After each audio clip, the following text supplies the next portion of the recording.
60대 대기업 퇴직 부부의 한 달 생활비 생각보다 적었습니다. 은퇴를 앞두고 있거나 이미 은퇴한 분들과 이야기를 나누다 보면 꼭 나오는 말이 있다. 도대체 은퇴하고 나면 한 달에 얼마가 필요할까? 막연히 생각하면 답은 늘 비슷하다. 지금 쓰는 만큼은 있어야 하지 않을까? 적어도 몇백은 들지 않겠어?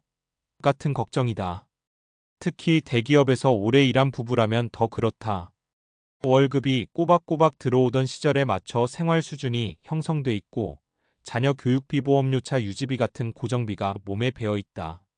그래서 은퇴를 앞두면 불안이 먼저 온다. 이 생활을 줄일 수 있을까?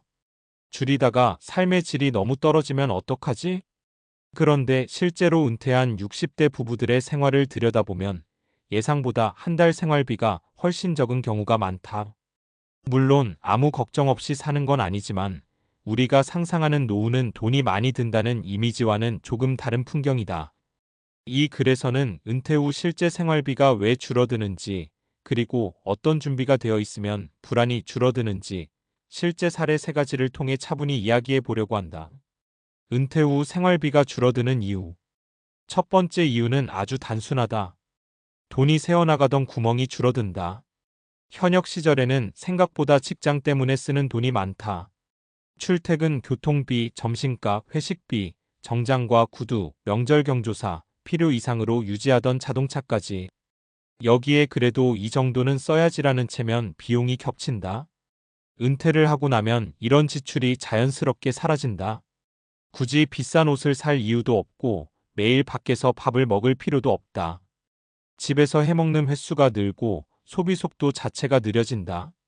두 번째 이유는 생활의 중심이 밖에서 집으로 이동하기 때문이다.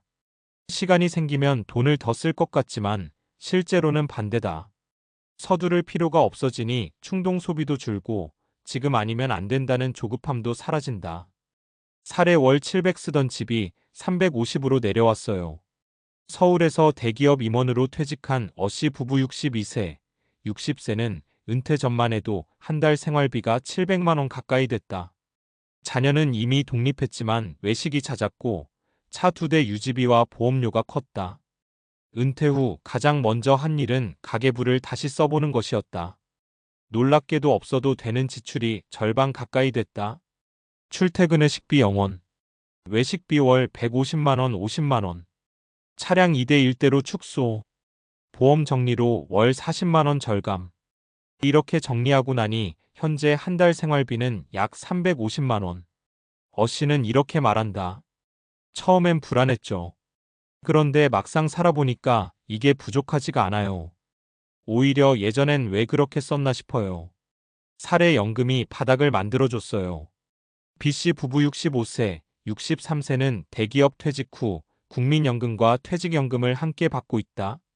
두 연금을 합치면 월 280만 원 정도다. 처음엔 이 돈으로 가능할까 싶었지만 실제 생활비는 월 300만 원 안팎. 부족한 20만 원 정도는 예금 이자로 보완한다. 이 부부가 강조하는 건 연금의 심리적 안정감이다. 연금이 있으니까 바닥이 보이는 느낌이에요. 아무리 못해도 이 돈은 들어오잖아요. 이 안정감 덕분에 투자나 소비에서 무리하지 않는다. 큰 돈을 굴려야 한다는 압박이 없으니 생활 자체가 차분해졌다고 한다. 사례 시골로 내려가니 숫자가 확 달라졌죠. C씨 부부 61세, 59세는 은퇴 후 수도권을 떠나 지방 중소도시로 내려갔다. 집을 줄이면서 주거비 부담이 거의 없어졌고 생활비도 크게 달라졌다. 주거비 관리비 포함 월 30만 원 수준. 식비 직접 해먹으며 월 70만 원. 여가비 등산, 걷기 위주로 월 20만 원. 현재 한 달 생활비는 약 250만 원. C씨는 말한다. 도시에서 쓰던 소비 패턴을 그대로 가져오면 힘들었을 거예요. 대신 삶의 방식 자체를 바꾼 거죠. 은퇴 준비의 핵심은 숫자보다 생활 방식. 이 3가지 사례의 공통점은 하나다. 은퇴 후 삶을 현역의 연장선으로 보지 않았다는 것이다. 은퇴 준비는 단순히 얼마가 필요하냐의 문제가 아니다. 어디서 살 것인지, 어떤 하루를 보낼 것인지, 무엇에 돈을 쓰고 무엇은 내려놓을 것인지.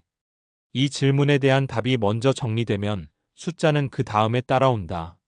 생각보다 적게 들어도 살 수 있다는 말의 진짜 의미. 이 말은 아무 준비 없이도 괜찮다는 뜻이 아니다. 오히려 반대다. 연금의 구조를 이해하고, 고정비를 점검하고, 은퇴 후 생활을 미리 그려본 사람들만이 생각보다 적게 들어도 괜찮네라고 말할 수 있다. 불안한 은퇴는 돈이 없어서가 아니라 그려본 적이 없어서 시작된다. 지금 은퇴를 앞두고 있다면 이렇게 한번 질문해 보자. 나는 은퇴 후에 어떤 하루를 살고 싶은가? 그 질문에 답하다 보면 생각보다 현실적인 숫자가 보이기 시작할 것이다.